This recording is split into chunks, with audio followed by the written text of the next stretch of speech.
گلے ملتے ہوئے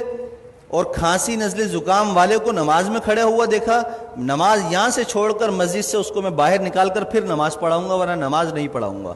آپ لوگ احتیاط ہی نہیں کر رہے ہیں، الزام ہمیں دیتے ہیں، ڈاکٹروں کو دیتے ہیں، ڈاکٹر اپنی جان جو ہے نا ان کی عذاب میں آئی ہوئی ہے، مر رہے ہیں ڈاکٹر، ان کو وینٹیلیٹر نہیں مل رہے ہیں۔ آپ لوگوں نے کھیل بنایا ہوا ہے کرونا کو۔ بھائی یہ کرونا ختم ہونے والی چیز نہیں ہے، 5 سال تک ختم نہیں ہوگا، یہ آپ کو میں بتا دوں، لکھ کر دے رہا ہوں میں آپ کو، یہ چلے گا ایسا ہی۔ جب آپ سبزی کی دکان پر جا سکتے ہیں، آپ سپر مارکیٹ جا سکتے ہیں، آپ مسجد بھی آئیں، جمعہ پڑھیں، نماز پڑھیں، ڈسٹینس ختم کریں، نماز کے فوراً بعد ڈسٹینس پیدا کر لیں۔ سنت نفل پڑھنی ہے، پیچھے چلے جائیں، جگہ بدل لیں، اسی جگہ پر نماز نہ پڑھیں دوبارہ۔ یہ ایک کام تو یہ کریں، ہاتھ نہ ملائیں،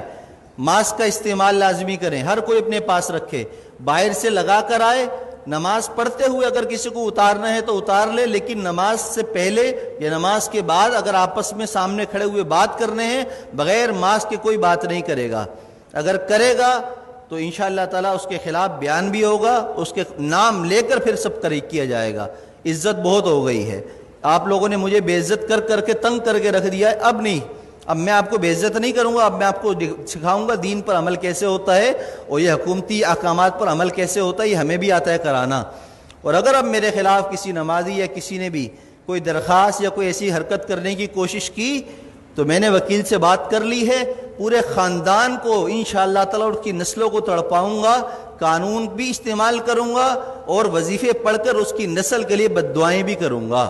اس لیے کہ میں بہت تنگ آ چکا ہوں آپ لوگوں کی ان حرکتوں کی وجہ سے۔ 3 مہینے ہو گئے مجھے برداشت کرتے ہوئے، بد احتیاطی ختم کرنے کا نام کوئی نہیں لے رہا، بس ٹائم پر ٹک ٹک ٹک ٹک اذان، ٹک ٹک ٹک ٹک اذان۔ ابے پرہیز تو کرو، جو ڈاکٹر کہہ رہے ہیں وہ تو کرو، جو علماء کہہ رہے ہیں وہ تو کرو، اپنے باپ کی بات مانتے نہیں ہو، مولویوں پر انگلی اٹھاتے ہو، شرم نہیں ہے تم لوگوں کے اندر۔ میں نے کہا تھا، ہمارے نائب امام صاحب نے ایک جمعے کو رمضان میں نہیں تھا، تھوڑی سی رکعت لمبی کر دی تو پیچھے 2 لوگوں نے کہا کہ آپ کو نماز پڑھانی ہے، اتنی لمبی نماز پڑھا دی، شرم نام کی چیز نہیں ہے، امام کو ایسے کہتے ہو؟ پورا زندگی جس نے قرآن پڑھنے میں، علم حاصل کرنے میں لگا دی، تمہاری نماز پڑھاتا ہے، اس کو تم کہتے ہو نماز پڑھانی نہیں آتی؟